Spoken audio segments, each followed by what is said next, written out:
President Trump has renewed his warnings to Iran against supporting the Houthis in Yemen. Mr. Trump issued his threats as the US forces launched large-scale strikes against Houthi targets. I think if the talks aren't successful with Iran, I think Iran is going to be in great danger. We start the day's other headlines with a surprise statement from President Trump that the U.S. will engage in direct, high-level talks with Iran. We agree that Iran will not have nuclear weapons. This can be done in an agreement, but only if this agreement is a Libya-style agreement.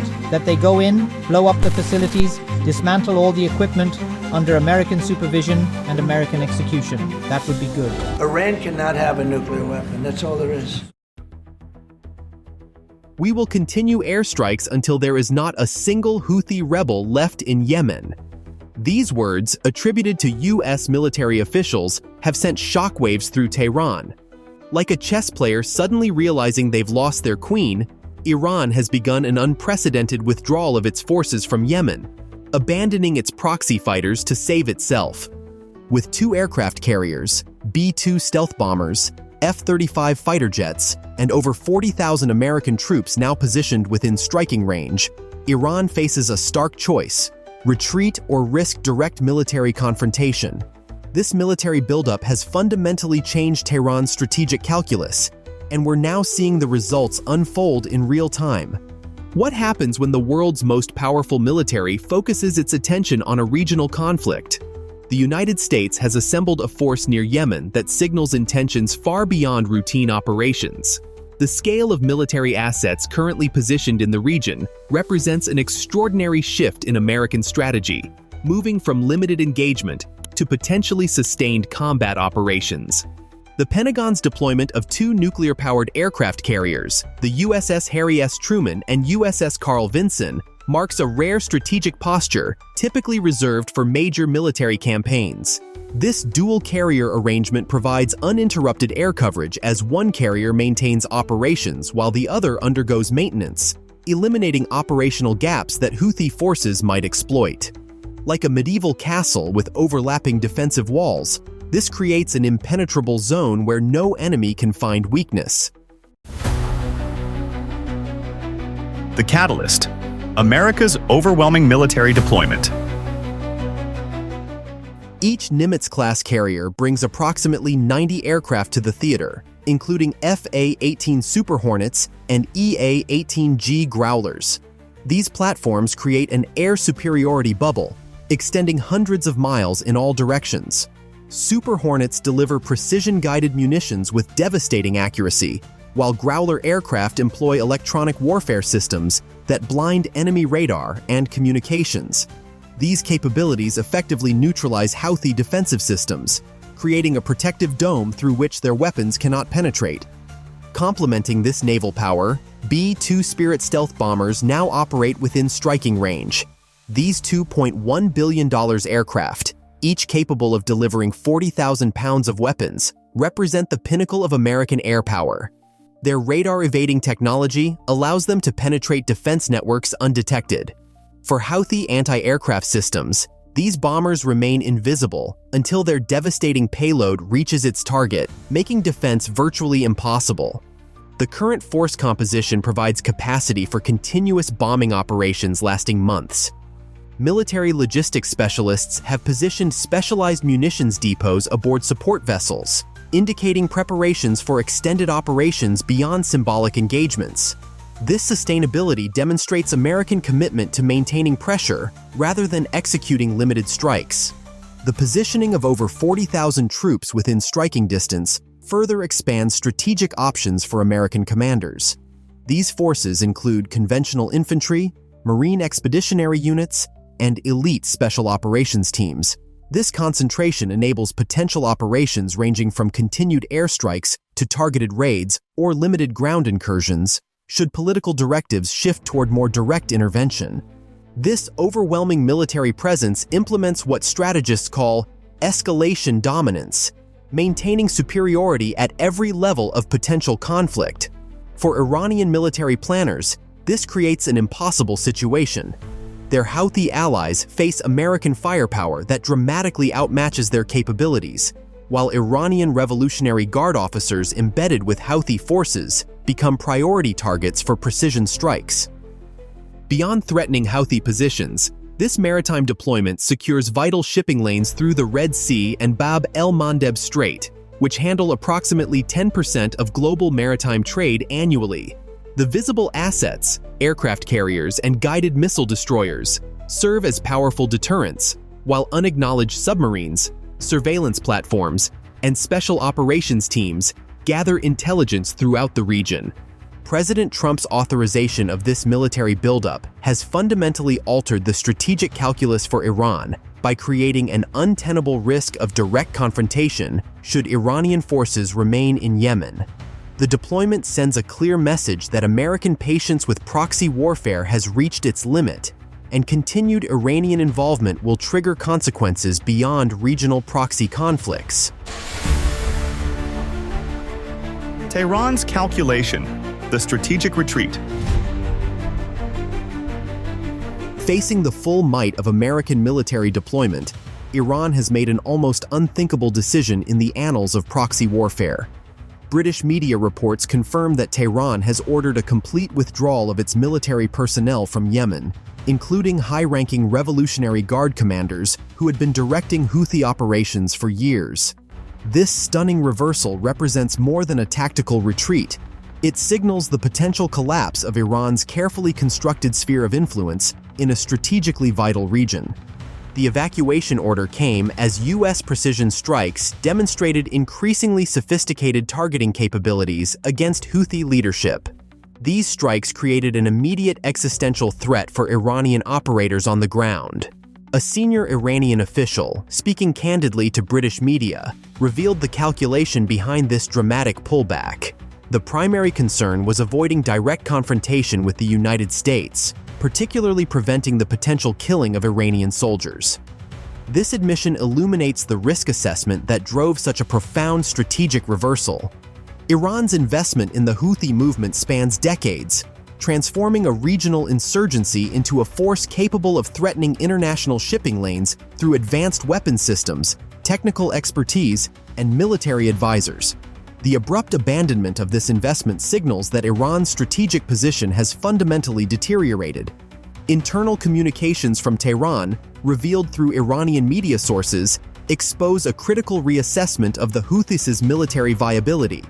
Iranian officials concluded the rebels cannot withstand sustained American bombing campaigns, effectively writing off years of investment in cultivating, training, and equipping this proxy force.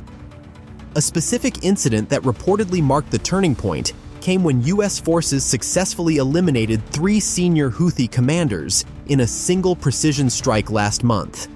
Iranian advisors in the same region narrowly avoided being caught in the operation, according to regional intelligence sources.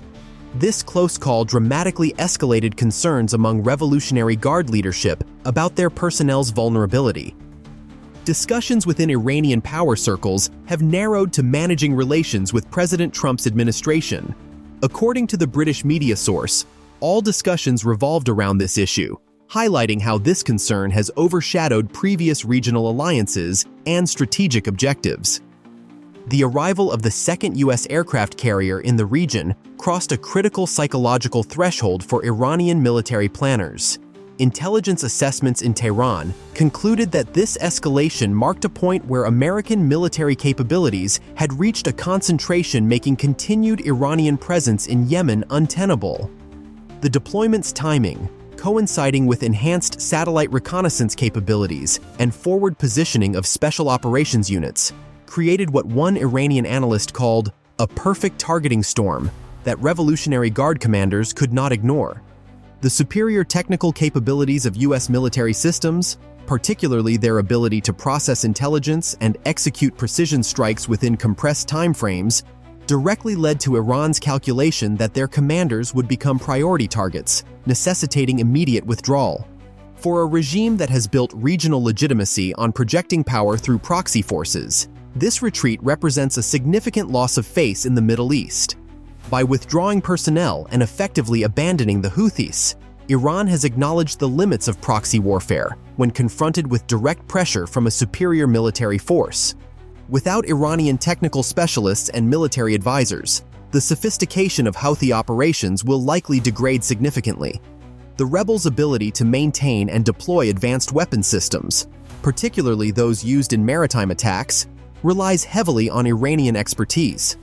As this support evaporates, the operational effectiveness of Houthi forces against both regional adversaries and international shipping will diminish substantially, though the timeline of this degradation remains uncertain. The consequences: reshaping regional power dynamics. The port of Hodeidah now stands at the center of Yemen's existential crisis. As the primary artery for vital humanitarian aid and commercial shipments, this strategic harbor processes twice the cargo volume of all other Yemeni ports combined. What makes this particularly consequential is Hodeidah's role as the singular entry point for containerized food and medicine bound for Houthi-controlled territories, regions where millions already teeter on the edge of starvation. The port's infrastructure, already compromised by years of conflict, operates at reduced capacity with limited functioning equipment. As U.S. airstrikes intensify, this vital humanitarian corridor faces unprecedented vulnerability.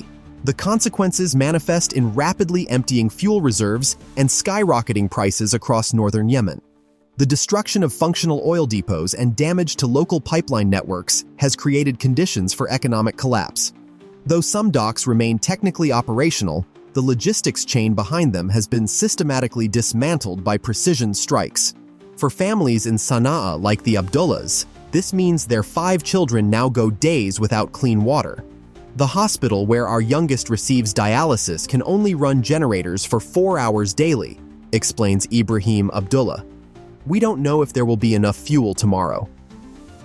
Regional analysts note that while Ras Isa's fuel import capacity remains unaffected, it is insufficient to meet the country's needs, and a fuel crisis is looming. Without fuel, hospitals cannot power generators, water cannot be pumped from wells, and food distribution networks halt entirely.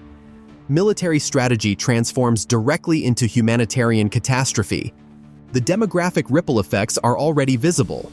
Nearly 7,700 Yemenis sought asylum abroad last year, primarily in European nations, representing just the beginning of what security analysts project will become a significant regional migration crisis. As Iranian support disappears and American bombs fall, these numbers will surge, with many following established refugee routes through Somalia or attempting perilous journeys to European shores. The Houthis' response to isolation has been strategic evolution. Intelligence reports indicate a shift in recruitment tactics, with the group seeking fighters from across Africa, potentially including previously unaffiliated jihadist elements. This scramble for manpower transforms the war itself from regional proxy battle to potential magnet for transnational extremism, taking root in Yemen's fractured landscape. Like a chessboard after critical pieces have been removed, Yemen's power dynamics are rapidly realigning. The Houthis appear to be prioritizing territorial control over projecting power into maritime shipping lanes, a fundamental shift in their military approach. Meanwhile, Pentagon emergency briefings suggest preparations for targeting the remaining Houthi leadership structure directly. This delicate calculation acknowledges the group's resilience despite their Iranian patrons' withdrawal, while risking a leadership vacuum that more radical elements might fill. Diplomatic channels remain surprisingly active despite military escalation. Reports indicate back-channel negotiations between Washington and Tehran, with Oman mediating. These quiet efforts contrast with the military buildup, suggesting both sides seek face-saving exits. Without Iranian technical assistance, the Houthis' maritime attack capabilities, which have included over 100 incidents in the Red Sea, face uncertain future. This leverage will erode, though not immediately. The most consequential outcome is the emerging power vacuum across Yemen. Multiple regional actors position themselves to fill this void, from Saudi Arabia and the UAE to Al-Qaeda and even ISIS-affiliated groups. This strategic reshuffling threatens to fragment Yemen further, with different regions falling under competing influences, ensuring protracted instability even after the current military confrontation concludes. As the dust settles over Yemen's battlefields, the humanitarian consequences of this escalating conflict cast a long shadow. Direct U.S. military engagement against Houthi forces threatens to devastate critical infrastructure beyond the already bombed fuel depots and Hodeida port facilities. This targeting amplifies civilian suffering in a nation gripped by catastrophic food insecurity. The measure of American strategy lies in whether peace returns to both shipping lanes and Yemeni communities without sparking regional conflict. For Yemen's civilians, deeper hardship looms. As Iranian ships withdraw and American warships remain, the shadow war's outcome hangs in balance, leaving Yemen caught between strategic victory and humanitarian catastrophe.